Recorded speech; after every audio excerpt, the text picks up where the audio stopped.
All right, we're gonna go through a squat progression today. This is what we would take one of our novice athletes, maybe one of our freshmen through when we first get them, okay? So we're gonna start here with a hands-free front squat.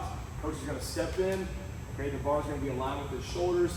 As he unracks the bar, I want his hands out in front of him with his wrists just above his shoulders. For this example, he's gonna elevate his feet on the board. All right, toes are straight forward or slightly turned out. In this example, he's gonna keep his eyes looking through his thumbs. Hands are gonna stay above his shoulders. Three things I want him to think about: hands high, hips back, knees out. As he sits into the deepest squat that he can. Go ahead. Good intentional depth, and then stand back up under control. A lot of times we'll do this on a tempo for a 3 count, going down. 1, 2, 3, hold, 2, 3, up, and then rack it.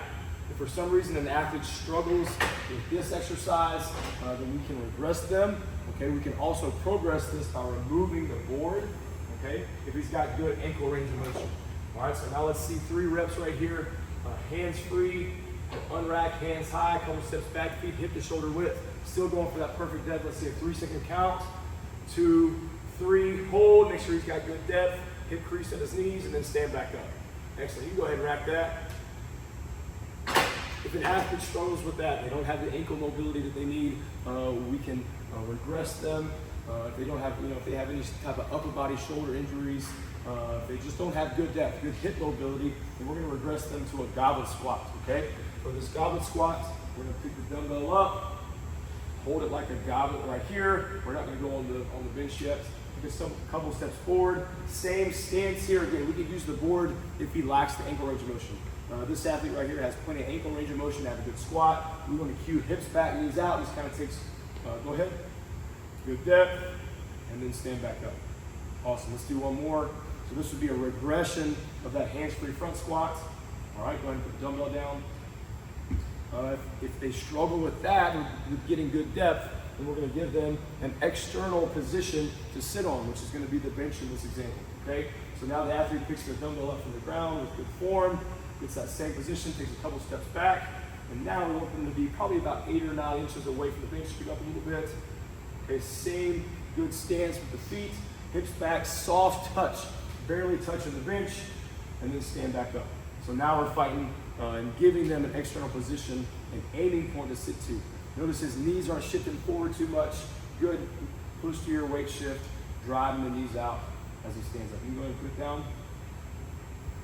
And now, let's say an athlete still struggles to understand how to keep their torso upright and to sit back to that depth. We can regress them even further to a landmine squat, okay? The landmine squat here, he's gonna step up, all right? Straddle the bar, pick it up until it's directly under his chin. Now, the barbell basically acts as a constraint, okay? His feet are gonna be slightly behind his shoulders. As he squats down, the landmine is gonna push his hips back into that depth. You can pause there and then stand back up. Go ahead and let that bar get a little bit closer to your chin and then walk your feet forward just slightly. Right there is going to be a good starting position. Hands here in a V, directly under the chin as he's getting his good depth. Making sure the toe stays down as he squats right here. And then back up. You can see that landmine actually forces him into that good deep range of motion. Go ahead and put the bar down.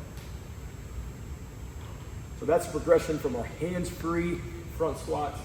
If athletes do struggle with that, we do use regressions to find the right match for them.